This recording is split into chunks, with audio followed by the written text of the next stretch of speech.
marka hore waxaan leeyahay dhammaan madaxda Soomaaliyeed oo halkan isugu timid waa ku mahadsantihiin qabanqaabada iyo hab maamuuska hawshan aadka loo soo abaabulay laakiin gaar ahaan waxaan leeyahay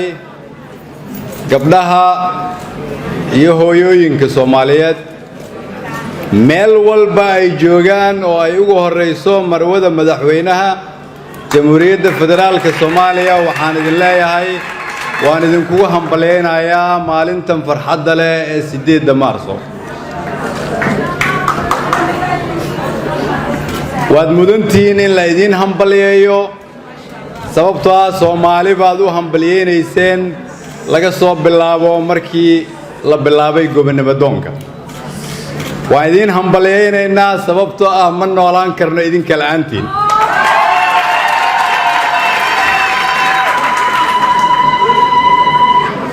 laga soo bilaabo 1947 ilaa hadda halgan walba oo dalkan ka dhashay raggu markay cabsadaan haweenka dhiiri gali jiray welina meeshii baa taagantiin waa ku mahadsantiin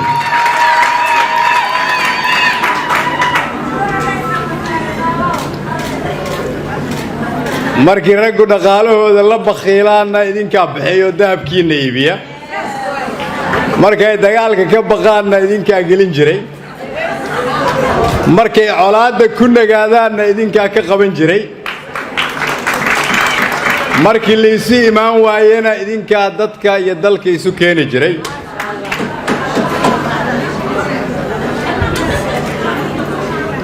madaxdii iyo dadkii aan hormuudkooda sharaftooda qirinna horumarkooda ayaa wax ka halaysan yihiin sidaas daraaddeed anigoo matalaya ragga Soomaaliyeed ayaan waxaan idinkugu imid inaan idin hambaliyeeyo idinkana mahad celiyo sidaad ummadda Soomaaliyeed u garab taagnaydeen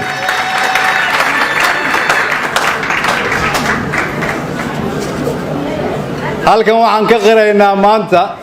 iyo mar walba in haweenka Soomaaliyeed ay mar hooyooyinkeen yihiin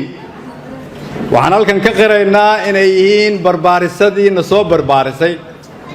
waxaan halkan ka qiraynaa inay yihiin dhaqaale abuurto ay dhaqaalaha noo abuuraan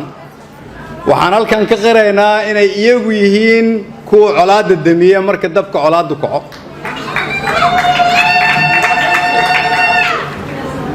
waxaan halkan ka qiraynaa inay yihiin kuwa keliya oo qaraabeeya laba qoys labadaas qoys oo 20 noqota 20 kaas oo 200 noqota labadaas oo 200 noqota labadaas kun oo qaranka noqota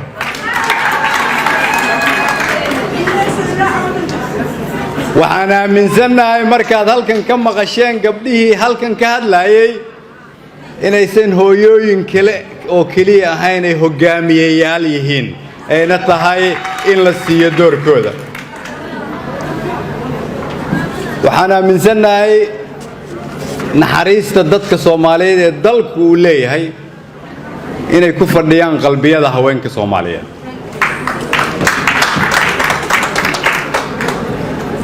qarniga 21aad oo adduunyada lagu tartamo aqoon iyo xirfad gaar ahaan dadka ayaan rabaa maanta inaan uga faa'iideysto hal fariin oo ah fariinta soo socota fariintaas iyada waxay tahay ragga Soomaaliyeed inaan fahamno haddii aan rabno inaan adduunyada la tartamo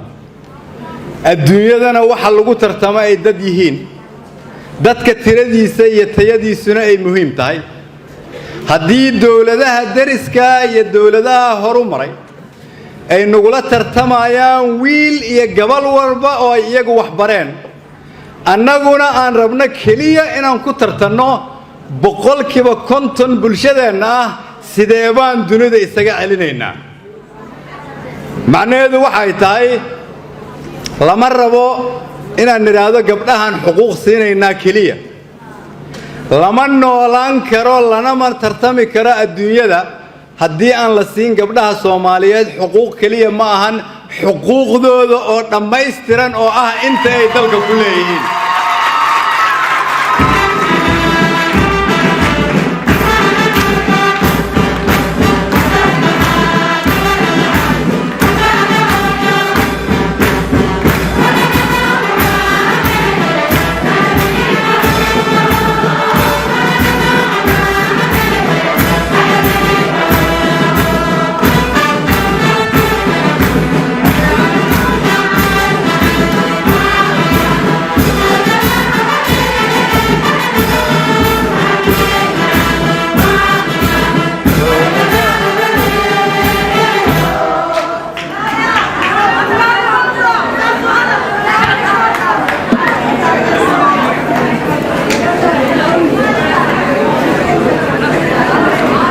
kulligeen hooyooyin baan leenahay waalid baan leenahay walaalaan leenahay gabdhaha waa ogtihiin waxbarashada dunida maanta wiilashii gabdhaha ku horeeya shaqadina iyaga ku wanaagsan waxa inta ka sii daran ammaanadina iyaga ku wanaagsan sidaas daraadeed waxaan soo jeedinayaa maadaama aad guusha dhaliseen aad soo dadaasheen dalal badan oo dunida ka midana aad ka horeysaan sida aad xuquuqdiina ugu dagaalamaysaan waa inaadan joojina halganka dagaalka aad ugu jirtaan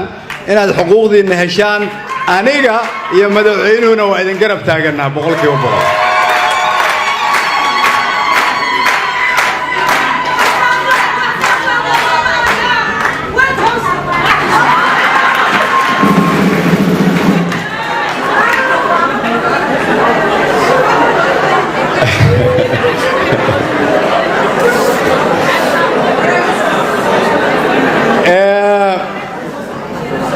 inta aan wali fahmin waxaan rabaa marka inaan ku soo ganaado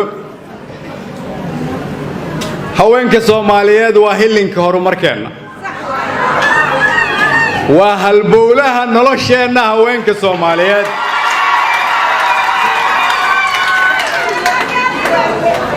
waa horseedka hirarka rajadeena